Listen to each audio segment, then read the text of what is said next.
It's Friday night in October of 1993. And in Northern California, 3 junior high school girls are having a slumber party. Halloween is around the corner, and the girls have been trying on different costumes in preparation for the upcoming holiday. Within seconds, their lives will change forever.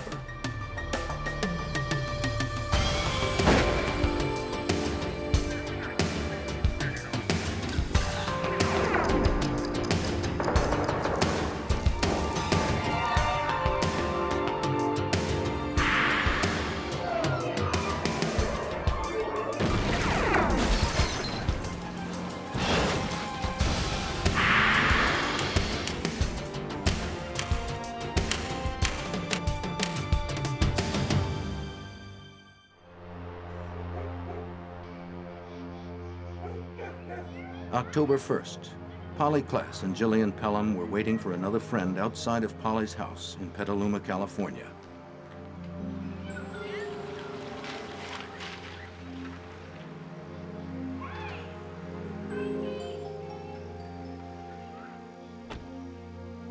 It was around 8:30 when Kate McLean and her mother showed up. The 3 girls were ready for fun. It was Friday night. There was ice cream in the fridge, and they were going to stay up all night long. This was going to be a party.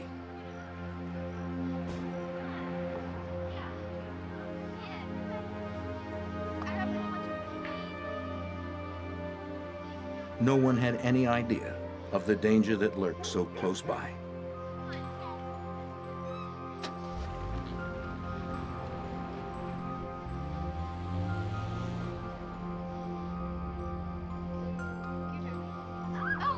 The girls kept to Polly's bedroom, but they couldn't suppress the noise as easily. At about 9:45, Polly's mother, Eve Nickel, looked in on the girls and asked them to keep it down. She was suffering a migraine headache and thought she'd turn in early.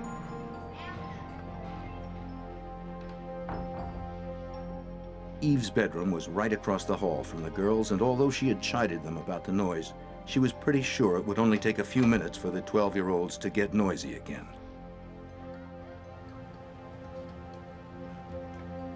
Before going to bed, Eve took her prescription pills to block out all distractions and get her fast to sleep. Hold on, you guys. The party continued on for almost an hour before the nightmare began.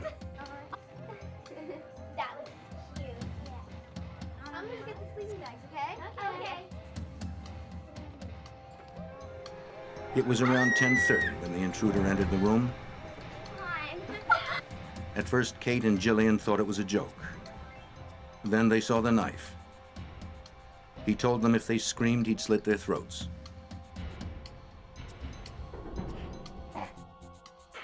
Immediately, he tied them up and started asking questions.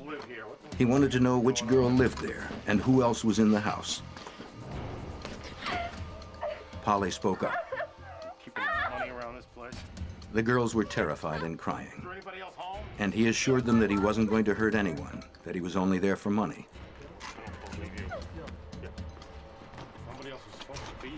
But when Polly told him where some cash was hidden in a jewelry box, he made no attempt to find it.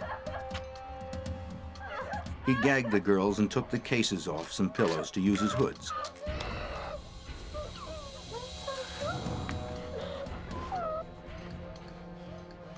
He made Polly get up and told the others to count to 1,000.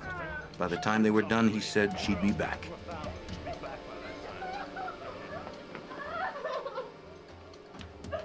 Then he took Polly Klaas and disappeared into the night.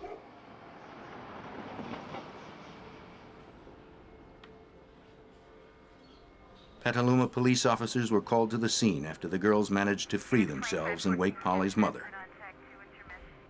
They responded in minutes. Investigators entered Polly's room and began to look around.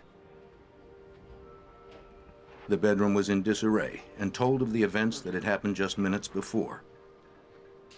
On the floor were binding materials, cut strips of cloth. The cords from the Nintendo game had been cut, and a strap that was clipped from a purse lay on the floor. Pillowcases were strewn about.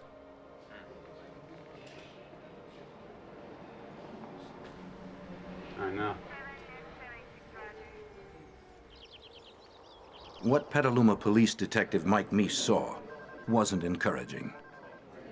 So I remember standing at the doorway to Polly's room and looking at these few bags of evidence that we had been able to collect and thinking that that was just such a pitiful amount.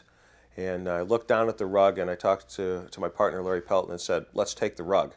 And he said, "Why?" And I said, "I don't know why, but let's just take the rug. We just don't have enough evidence." FBI. Police were in desperate need of assistance. Fortunately, help was on the way. After being contacted by the Klaas family, the Federal Bureau of Investigation offered its expertise. How about, have y'all talked to the mother? Yes. Shortly after midnight, the FBI appeared at the house of Polly Klaas.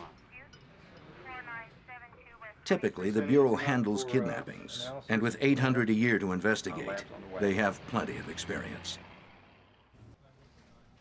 Because he was familiar with the community and experienced in kidnapping cases, Special Agent Ed Fryer became the lead investigator. But he knew something about this case was different. It had all the earmarks of a stranger abduction case because the statements from the two girls were consistent. Stranger abduction cases are the hardest cases to solve, in my experience, because, again, there's no connection between the perpetrator of the crime and your victim, or the victim's family, or somebody even associated to the victim. It's a random act. Surprisingly, a vast majority of kidnappings involved disgruntled family members. And though Polly's parents were separated, her father, Mark Klaas, was immediately cleared of any responsibility. Abductions involving total strangers are exceedingly rare and leave little for investigators to go on. In this case, however, there were witnesses. Was his hair long or short? A police sketch artist was called in from the San Rafael Police Department. For 2 hours, Jillian and Kate tried to recall the face of the man who had barged into the bedroom. The girls were still terribly upset, but they managed to give the artist a pretty good description. Authorities now had their first idea of what the stranger looked like. His nose and mouth. After 4 a.m., the girls were taken to the police station, and the FBI called in one of its special forces, the Evidence Response Team. Tony Maxwell leads the crew. In looking at cases across the United States, we have found that when somebody is kidnapped, especially a young child, that they will generally be harmed within the first 24 hours, and probably within the first couple of days could even be killed. So time is of the essence. In that kind of work, the investigator needs to move quickly. The Evidence Response Team is designed to provide forensic resources at a major crime scene. Their sole responsibility is to collect evidence. And they use the most sophisticated collecting equipment available to do it. An electrostatic dust print machine collects tiny hairs and fibers off the floor when a positive charge is passed over a sheet of mylar. Any loose debris clings to the mylar and is sent to a lab for careful inspection.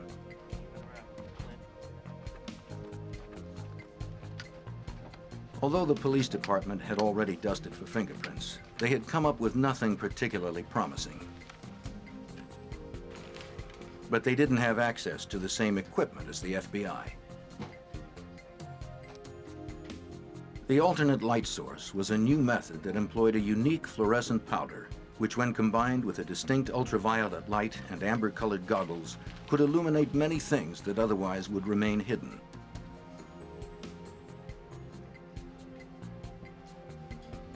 The team found 4 dozen fingerprints the police were unable to see using conventional equipment. But even those were of no use. They were attributed to family and friends. After hours of meticulous searching, something finally turned up. We're still working on it. Do you have anything? Yeah, I have some ridge detail on the bedpost here. It looks like it's pretty good ridge detail. A palm print that at the outset seemed like the first real piece of forensic evidence left behind at the scene. That palm print was found on the bed, on a crossbar of a bed, where he apparently put his hand up for just a second to lean on it, perhaps to support himself as he was grabbing something. And with the alternate light source and the fluorescent fingerprint work that we did, we were able to see it, collect it, and then gather that for the laboratory. At that time, the FBI's fingerprint database, AFIS, didn't contain palm prints, only fingerprints. But even a palm print won't catch a suspect. It will only identify one once he's captured. FBI Special Agent Mark Mershon explains. People often think that when you have a fingerprint or a palm print that you quickly establish the identity of a criminal. The truth of the matter is, in most instances, you have to identify a suspect, have fingerprints for that suspect in order to compare with a latent fingerprint.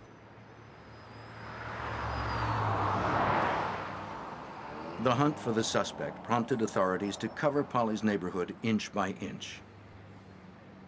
By dawn, more than 100 agents and officers had begun a 24-hour search for Polly and her abductor.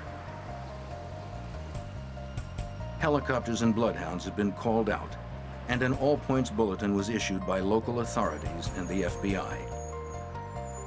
Systematically, the authorities searched every house in the neighborhood. Agents went to Polly's school to talk with teachers and students in the hopes that somebody might have some useful information.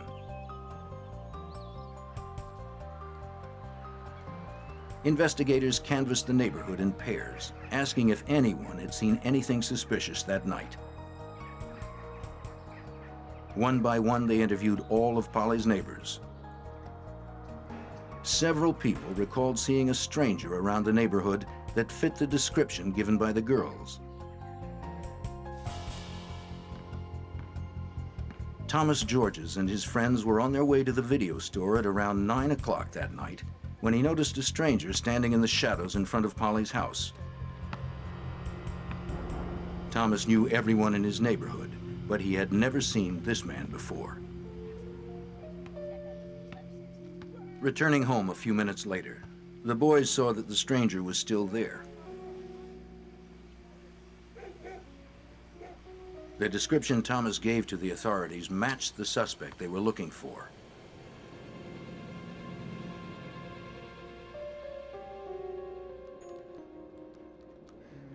Sean Bush was playing video games with some friends who lived in a small rental cottage directly behind Polly's house.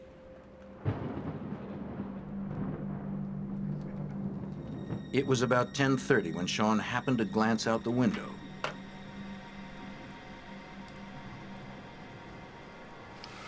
He was surprised to see a strange man on the back porch of Polly's house. He appeared to be going for the back door.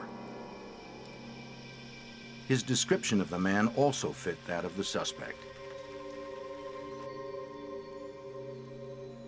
There were others who saw the suspicious man that night, but unfortunately none of them alerted the authorities. As Petaluma Police Chief Patrick Parks explains, time was working against them. In stranger abduction cases of small children, there is no more critical factor than time. Time is absolutely of the essence. And for that reason, you have to get out as many resources as you can. You have to put out the word as far as wide as you can. You have to involve as many agencies as you can, get them focused, get their efforts channeled, and hopefully bring about a successful resolution.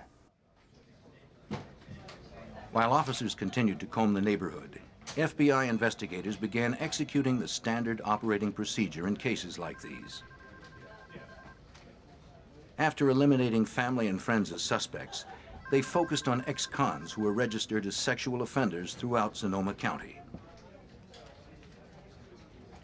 Gradually, they branched out to surrounding counties, carefully questioning and investigating each registrant. But nothing turned up. This is a hard case to believe that it even happened. There's 3 girls, they're in a slumber party. They're playing games in their bedroom, in their home, in a typical community, in a typical city. And somebody can walk into your home, the sanctity of the home, the security of your home, and take your daughter if it wasn't impossible, was inconceivable. The following day, the search for Polly Klaas had escalated into the largest manhunt in the nation. A massive community volunteer network was formed to assist authorities. While hundreds of citizens searched, others passed out flyers, trying to cover the entire city as quickly as possible.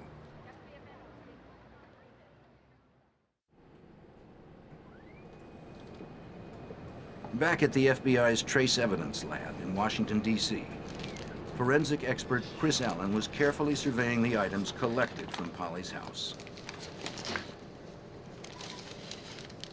I noticed that in untying the pieces of bindings, the thin nylon strips of bindings that were used to tie up Polly's girlfriends, that they had jagged edges to them. And I was able to line them up perfectly so that I was able to determine that these all came from one piece of cloth originally, and it was a piece of cloth like a lady's nightgown or a slip material. Other pieces of evidence found in Polly's room were not so easy to classify. Tiny fibers collected with the electrostatic dust print machine proved to be a challenge to identify. After painstaking examination and comparison, Allen concluded that they had come from the interior carpet of an automobile. Eliminating the cars that could be accounted for at Polly's house, Allen suspected that these carpet fibers were most likely from the kidnapper's car.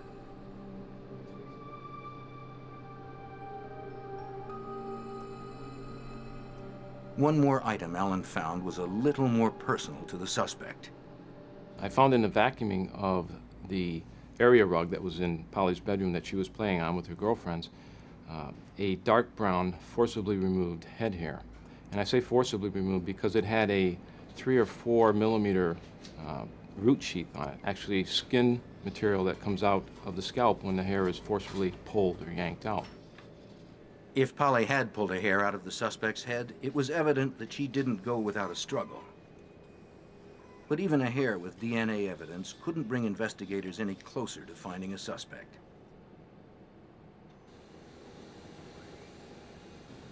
The palm print lifted from the bedpost was sent to Michael J. Smith, a fingerprint specialist with the FBI. Examining the print under laser light, Smith determined that the print had enough ridge detail to photograph.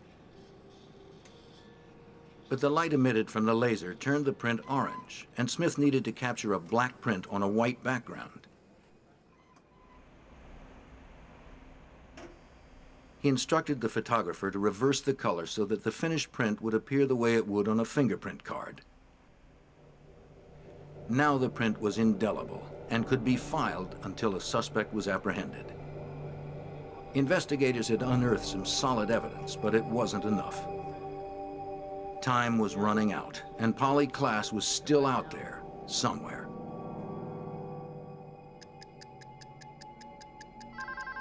"48 hours after the abduction of Polly Klaas, her father, Mark, got a call. Polly? It sounded like Polly. Okay, honey. She told her father that she was in a hotel room somewhere, and that her abductor had stepped out for a moment. Tell me where you are. Polly! Then the Polly! line went dead. It offered the first glimmer of hope. But unfortunately, since Mark's line wasn't set up for a trace, Detective Fryer, all please. authorities could do was wait for another call.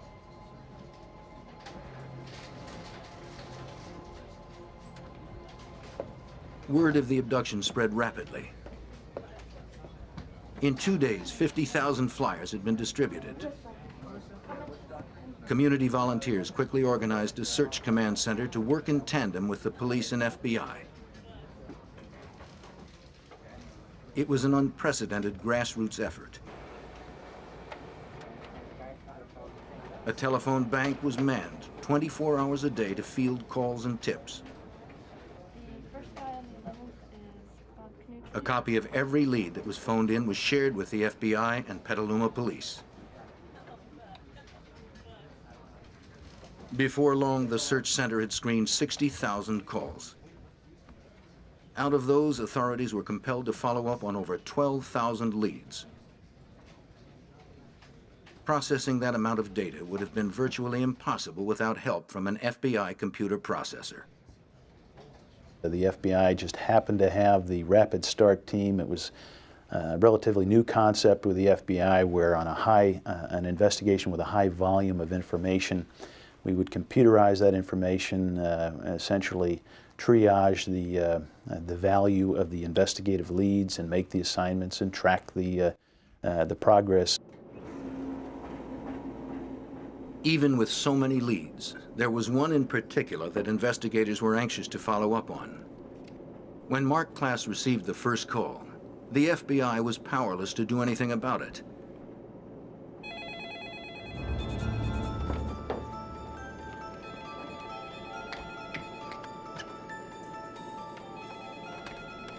The second time she called, they were ready. Hello. Like the previous call, it sounded like Polly, how are you, and honey? she could only talk for a short time before she had to hang up. Where are you? But it was long enough for Okay. authorities to make a trace. Polly. Got it.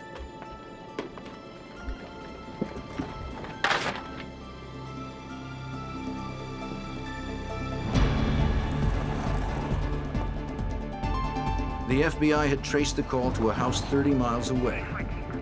There hadn't been enough time to collect an army of agents. The job would have to be handled by a few.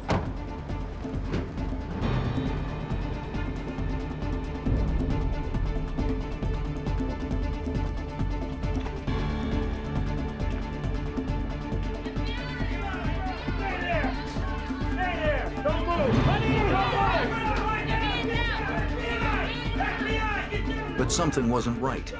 This was just a normal family home. There was no sign of Polly or her abductor. What's going on?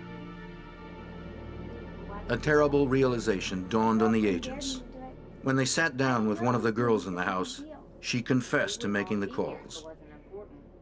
I'm sorry. She admitted that friends from school had dared her to call and impersonate Polly. I didn't know. The entire incident had been a cruel joke. This was the only indication we had after a week's time that Polly just might be alive still, and we all were poised and hopeful that this would yield a solution and her safe recovery. Of course it didn't. In mid-October, Kate and Jillian were brought in to give another description of the man who tied them up. A highly acclaimed forensic artist was flown in to make a second sketch. It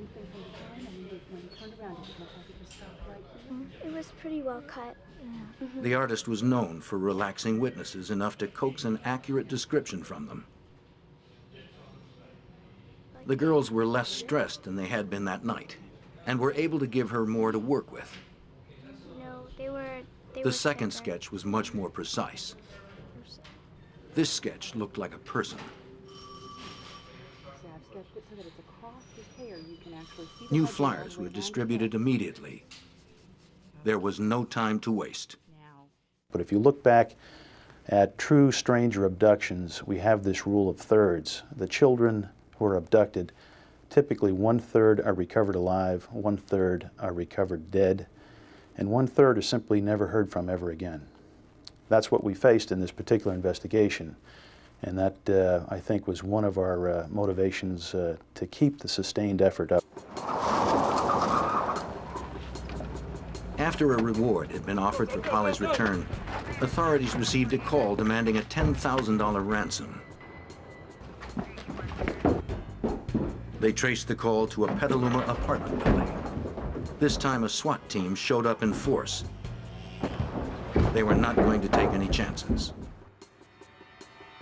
FBI! FBI! Come on! Down! Down! Down! Down! Sit down! Down! Down! Man! Down! Down! Cover! Cover! Once again, authorities and the family had been fooled. Put your hands behind your back. Don't move. Do not move. Going on. Don't move. 20-year-old James Hurd was arrested for attempted extortion and posing as a kidnapper. It was a crushing blow for everyone. It became very frustrating. It was certainly distracting towards the main thrust of the investigation, but you had to deal with it. There was no way around it. You could not ignore those things. And it certainly chewed up a lot of time and resource. The family had been especially discouraged. A letter Polly's parents wrote to the kidnapper was published in the October 17th San Francisco Examiner. Whoever you are, wherever you are, please return Polly to her family. She belongs here. We miss Polly so much. We miss the twinkle in her eye and her sweet humor. We long to see her beautiful smile and hear her musical voice. They also addressed Polly. Our darling, if you can read this, please know that your mommy and daddy love you so much, and we will continue to search for you until we can hold you safely in our loving arms again. I don't think I ever lost hope. So I had numerous contacts with Mark Klaas, with Eve, with members of the family, and that was a question posed to me many times. And my response was no. We have not lost hope. We will not lose hope. Across the country, people wanted to see Polly brought home. Banners sprang up, and Americans began a candlelight vigil. Thousands donned ribbons of lavender, Polly's favorite color, to show their support of the search. We conducted searches during the day, during the night. We had a 24-hour operation going. We conducted searches sunny days, on foggy days, rainy nights. Whenever the information came in, we reacted to that because in a case like this, physical evidence is crucial. The search never stopped. The Navy and search and rescue experts joined the thousands of volunteers who were constantly looking. Police and volunteer task forces worked tirelessly. But it would be nearly 2 months before anything broke.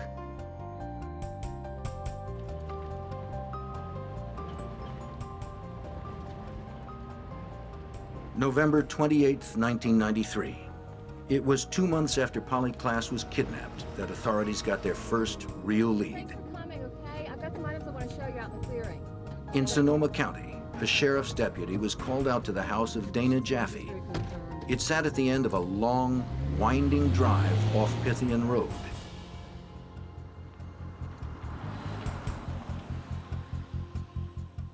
Dana had been out inspecting her property when she noticed something unusual and thought it might be of use to investigators. She led the deputy through a densely wooded area to a clearing just a few yards from the long, winding drive to her house. Scattered in the woods were a few items that seemed somewhat suspicious.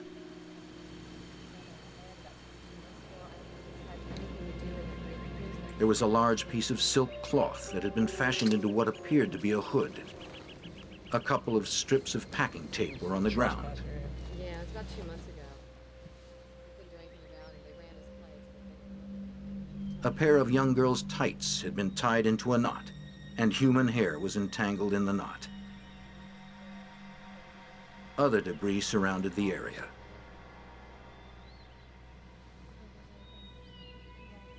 Then Dana recalled the night she'd caught a trespasser on her property not far from where they stood. It was nearly 2 months before. It all started when Dana's babysitter, Shannon Lynch, had left Dana's house and was making her way back down the long driveway. A man was walking down the middle of the private drive. His stranded Pinto was off to the side. Get out of the car and help me. He said that he was stuck and insisted that she get out of her car and help. He also wanted to know what was up the drive. But Shannon immediately sensed something wasn't right. She'd later describe him as looking like a wild man. She drove on, leaving him there, determined to get to a phone.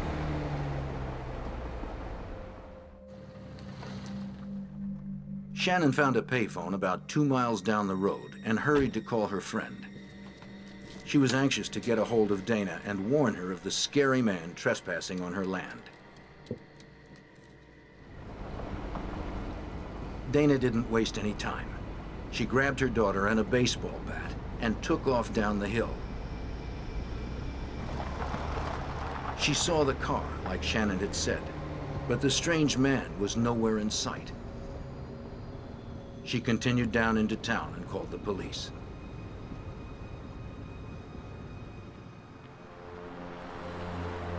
A few minutes after midnight, 2 Sonoma County Sheriff's deputies showed up. Dana explained that she didn't really want the intruder arrested for trespassing. She just wanted him off her property. Yeah, just fine. The deputies found the trespasser, a little agitated. There was alcohol on his breath, and he was sweating profusely. There were bits of leaves and brush in his hair, as if he'd been rolling around on the ground.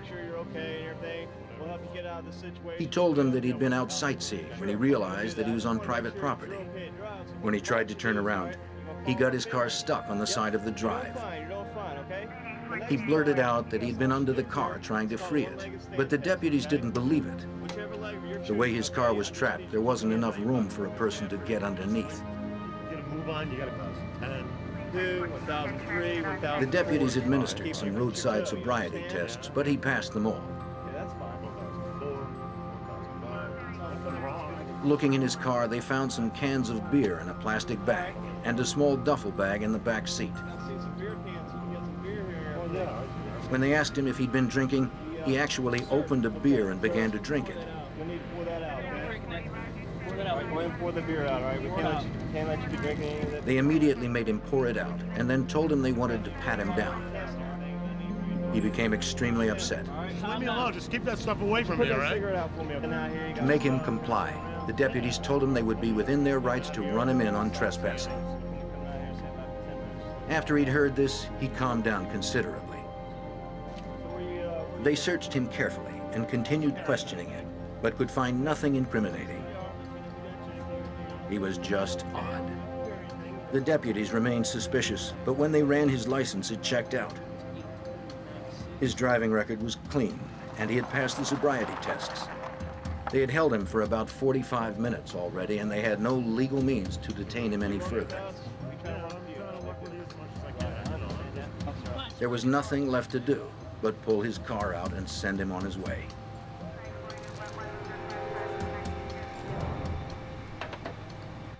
Well, those look like tights, and they look like... That had been 2 months ago, the same night that Polly Klaas had been abducted. Nothing good, that's for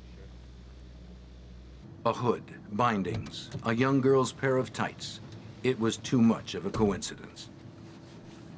Putting it all together, the deputy quickly put a call in to the Petaluma Police Department. Dispatch. I'm up here on. Within an hour, Detective Mike Meese and Agent Ed Fryer arrived to check it out. I'll never forget the scene. It was late at night then. By this time, Mike Meese and I are standing up on the hillside there on Pythian on the road. It was beginning to get a little misty and foggy, and the rain started to come down.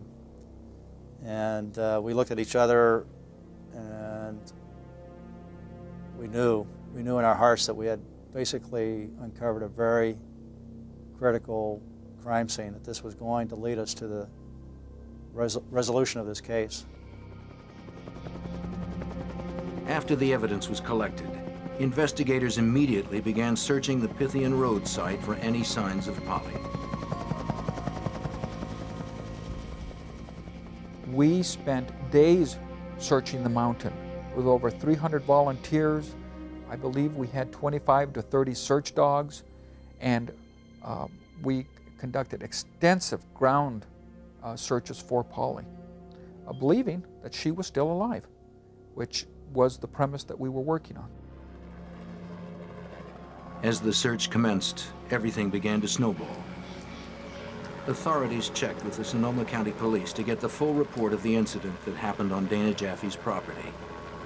The man deputies had questioned was Richard Allen Davis.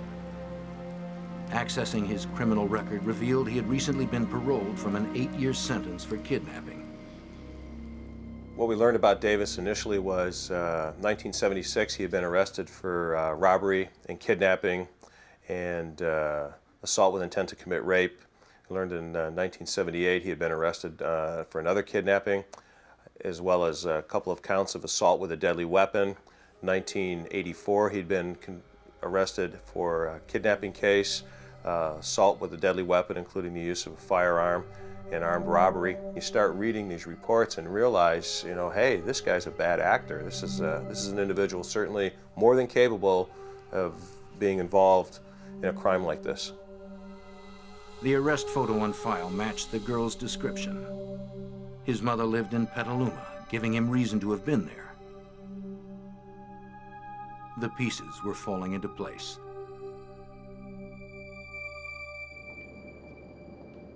The items discovered near Pythian Road were immediately flown to forensic specialist Chris Allen in Washington. Of the most interest was a strip of cloth that was found in the woods. Allen was quickly able to confirm what detectives had suspected. Essentially what we're trying to do is establish whether or not the cut edges would line up or match. The middle strips represent the fabric that was found at Polly's bedroom, which were used to bind Polly's girlfriends. Subsequently, on the second submission, we received the cloth that was found at the Pythian Road site. These all fit together like a puzzle with the edges and the pieces of fabric matching up end to end. The strips meant more than likely Polly Klaas had been out at Dana Jaffe's after her abduction. Without a doubt, Richard Allen Davis had been there too. Though it wasn't enough to arrest Davis for kidnapping, detectives felt if they could just get him in custody, they could quickly gather the evidence they needed to tie him to Polly's disappearance. Everything else fell away, and we focused on what we had with Mr. Davis, what happened out there at Pythian Road, and what we were going to do next. When investigators discovered Davis had an outstanding warrant for breaking parole and DUI, they decided to bring him in. But he wasn't at home when they arrived. Then a deputy sheriff who was securing a perimeter around the area stopped a van. At the wheel was Richard Allen Davis.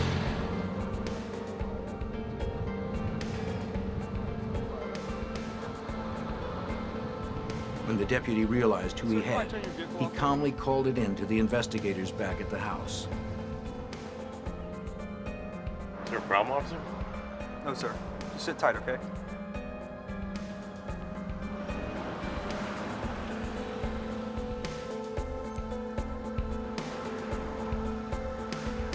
Authorities reported to the scene, and Detective Meese approached the van and asked Davis to step out.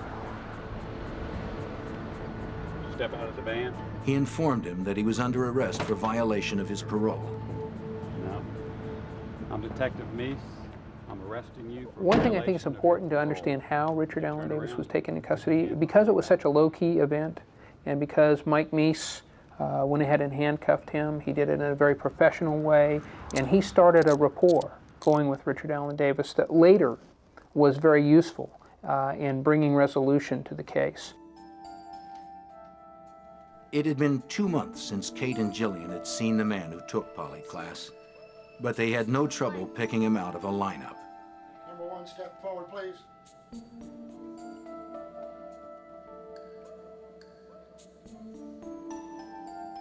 Even without the beard, his was a face they could never forget. Number one, step back, please.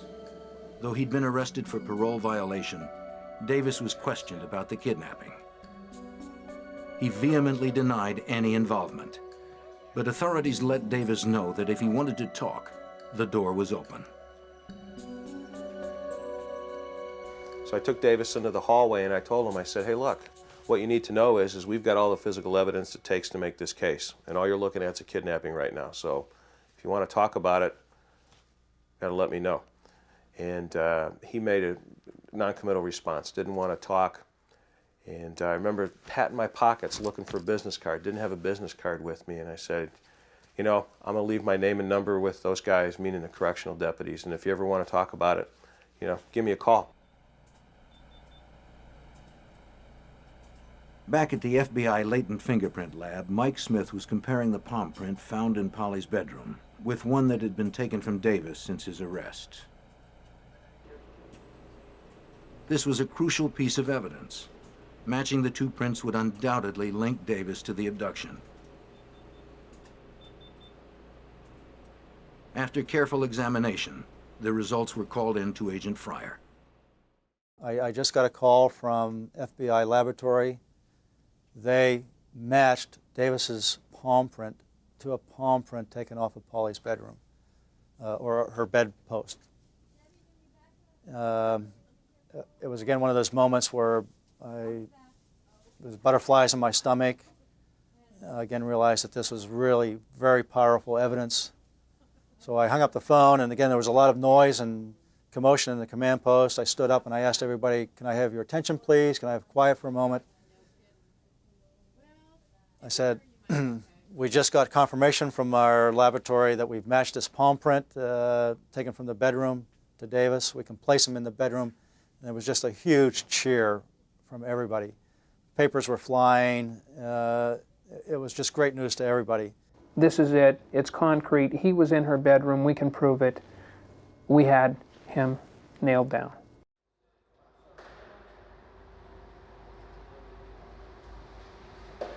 Though news of the matching print had gone public, Davis was being held in isolation and had not heard anything about it.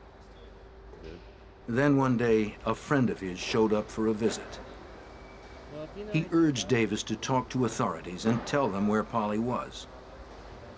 But Davis continued to deny responsibility. Then his friend gave him the news the rest of the nation had already heard. It came as a complete surprise. Davis realized it was going to be impossible to explain how his palm print got in Polly's bedroom. There was only one thing he could do. In Davis's mind, he's now got to do something, and that is try to make whatever deal he can make with the authorities, because we know that he was in Polly's bedroom. We can put him there. While on his way to the massive search for Polly near Pythian Road, Detective Meese was paged to call the jail.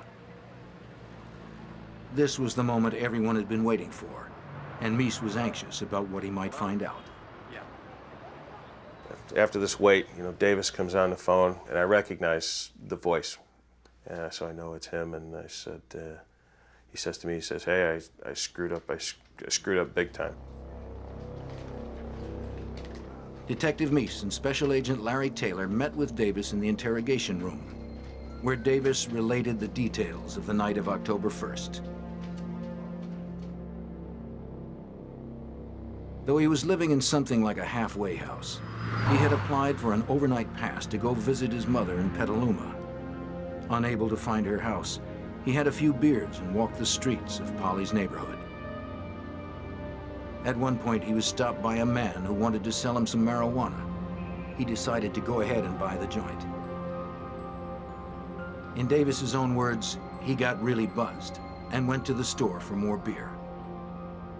He soon found himself wandering the neighborhood aimlessly. He wasn't sure where he was or what he was doing.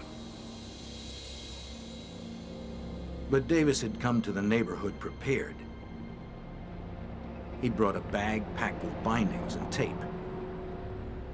Forensic experts were able to determine that he had cut the strips with a pair of scissors, a fact which implies intent.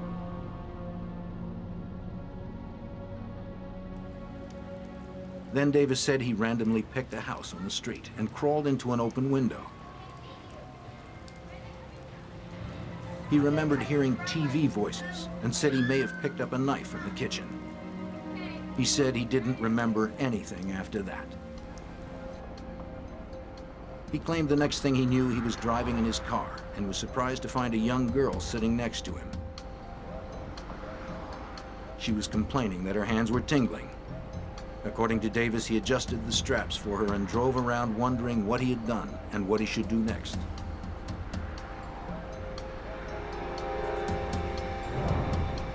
Then he drove off the side of the road and got the car stuck.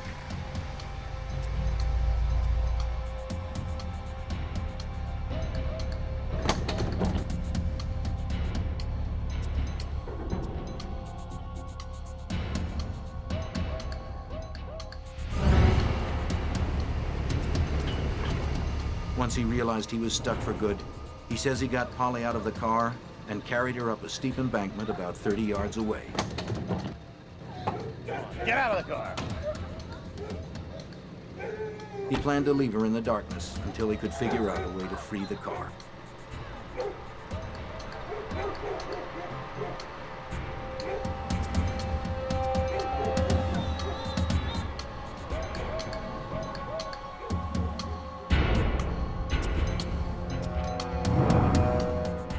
The rest of Davis's story about what happened at Pythian Road matched the witnesses' accounts.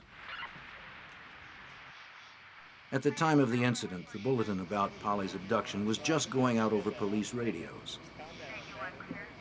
But the deputies were tuned to a different frequency and would not have heard it even if they had been in their cars. They ran his license, but the equipment they had at that time was only able to give a cursory printout of Davis' driving record. It couldn't generate his criminal record. They found nothing they could hold him on. What I want you to do is, all right, I'm gonna follow my finger. Davis recalled how the deputies pulled his car out and escorted him to the main highway. But he claims that he waited for 15 or 30 minutes and returned to the site to find Polly. Then he just drove around. At some point, he realized he had to get rid of her. At long last, authorities had found out what they'd been desperate to know. Polly Klaas was dead, and Richard Allen Davis was the man responsible.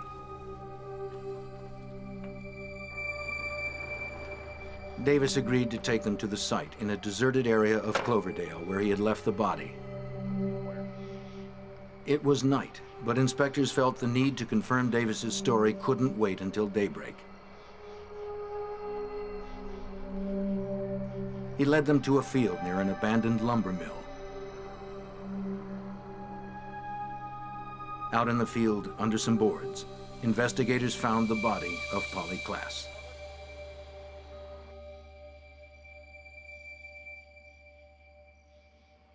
It was an odd feeling.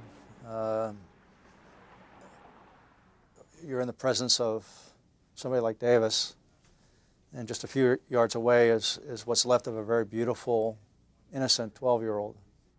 The Polly Klaas case was special because people cared. Because the whole community stepped forward and said, this is the last child you're going to take, and that this is our child, and that we are going to go out and look for her until we find her. The case wouldn't come to trial until 1996. But after 10 weeks in the courtroom, a jury found Davis guilty on 10 counts, including kidnapping, robbery, burglary, murder, and attempting to commit a lewd act on a child. The latter charge Davis continued to deny during the entire trial. Investigators strongly believe that despite Davis's testimony, Polly was already dead at the time deputies helped him with his car. He was sentenced to death and continues to sit on death row at San Quentin Prison.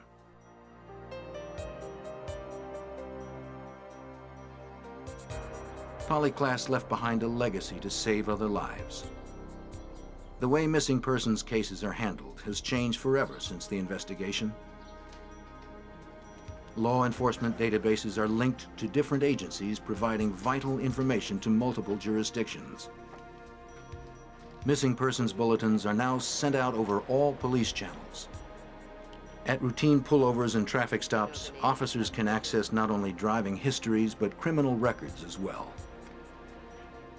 Implementation of the 3 strikes you're out legislation was a direct result of the case, as was the push to expedite the appeals process in murder cases.